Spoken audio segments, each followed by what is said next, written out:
オラ、トゥドベンハルミです。皆さん、アウトプットしてますか？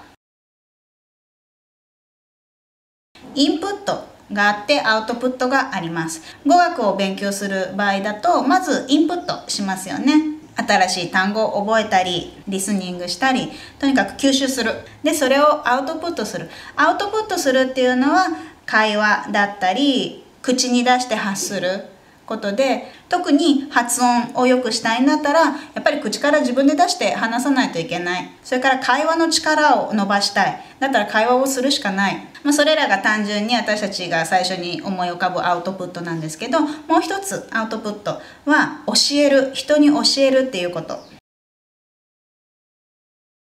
私とブルーの最近、日本語講座でいくつか動画上げてますけど、ご存知かどうか分かりませんが、ブルーの今日本語の勉強ちょっと進めているんですけど、特に私普段はそんなに何か直接教えるってことはしなくて、一人で私が作った教材というか、そういうの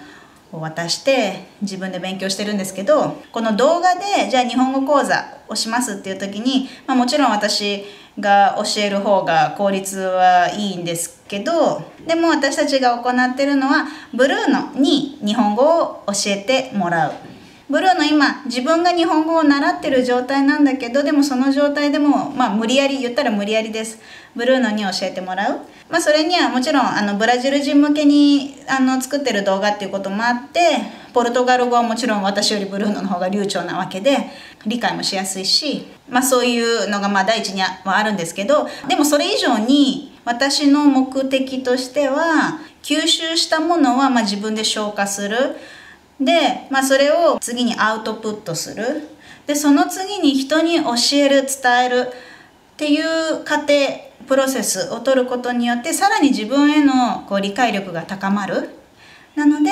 ブルーノが、自分もまだ習ってほやほやの状態だけど、それをもう無理やりアウトプットして人に教える、そういう行為をすることによって、ブルーノ自身の理解が深まる。そういう目的があって、こういうスタイルをとっています。で、それは私がやっているポルトガル語講座も一緒で、私は決してブラジル人じゃないし、ポルトガル語のネイティブでもない、全然完璧じゃない、間違いもあります。でも、こうやって自分でアウトプットすることによって、より自分自身でもポルトガル語の理解が深まるので、自分のためにもなるから、そういう目的もあるんです。先生っていう立場の人って、もちろん人の前に立つわけだから、間違いはあってはいけないっていうのが一応前提なんですけど、でも人間がやることだから完璧じゃない。間違いももちろんあります。未熟なところもある。でも先生自体もそれを通して日々成長しているわけで、そこはちょっと多めに見てもらいたい。逆に言うと、先生だからって完璧じゃなくてもいいんだって、そう思えれば、今ポルトガル語を勉強している皆さんも全くやったことない人からしたらちょっとはわかるわけで、もし何かの機会があったらもう積極的に教えるっていう行為をしてみたらどうかななんて思います。そうすることによって自分への理解も高まるし、逆に教えてる中であれこれどうなんだろうって自分一人では思い浮かばなかった、わからなかった、出てこなかった疑問とかそういうのが出てきてとか、質問されたりとかして、どうなんだろうってなる。で、そこでまた自分で調べるっていう、そういう意欲が湧く。調べる。で、また新しいことを覚えるっていう、そういうどんどんいい循環になっていくので、決して完璧を求めずに、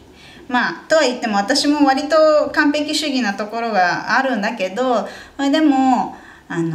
物事なかなか完璧にっていうのは難しいわけで、できるだけ躊躇せずにどんどんアウトプットするっていうことを心がけていくと、語学を学習する上において本当に大事なこと、アウトプットっていうのがインプット以上に大事。逆に言うとアウトプットをしてからインプットでもいいかもしれないので、とにかく皆さんアウトプットしていきましょう。では今日の動画はそのくらいかな。またこの動画いいねって思ってくれたら高評価お願いします。それからチャンネル登録もお願いね。じゃあそういうことで、チャオチャオベーシュ。